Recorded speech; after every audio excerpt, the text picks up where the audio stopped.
안녕하세요, 피커TV입니다. 중국 경제 성장을 위협하는 가장 근본적인 이유는 무엇일까요?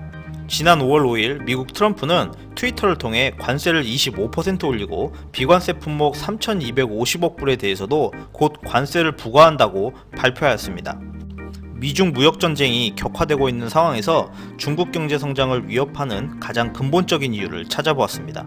잠깐만요. 좋아요, 구독하기 부탁드려요. 중국 경제를 위협하는 근본적인 이유는 교육에 있었습니다. 교육을 제대로 받지 못한 노동자들이 중국의 성장을 위협하는 것이죠. 최근 중국은 교육에 많은 투자를 하고 있어 놀랄만한 성과를 얻고 있습니다.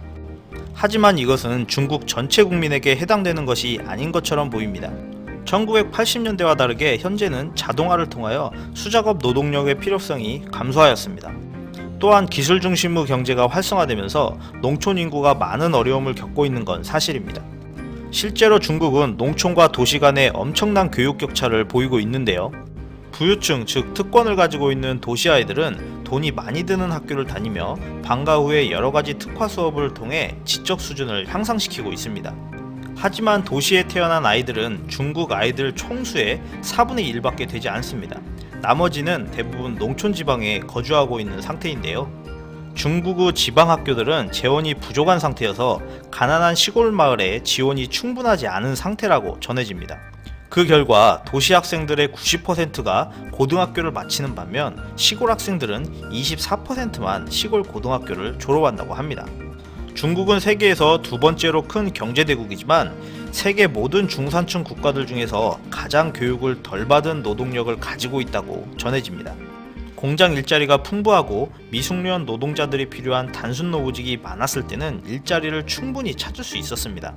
그러나 자동화 기술이 점차 도입되고 있고 노동 집약 산업들은 최근 반중국 정서로 인해 주변 아시아 국가로 빠져나가고 있는 상태여서 몇 년 안에 중국은 수백만 개의 일자리를 잃을 것이라고 전망하고 있습니다.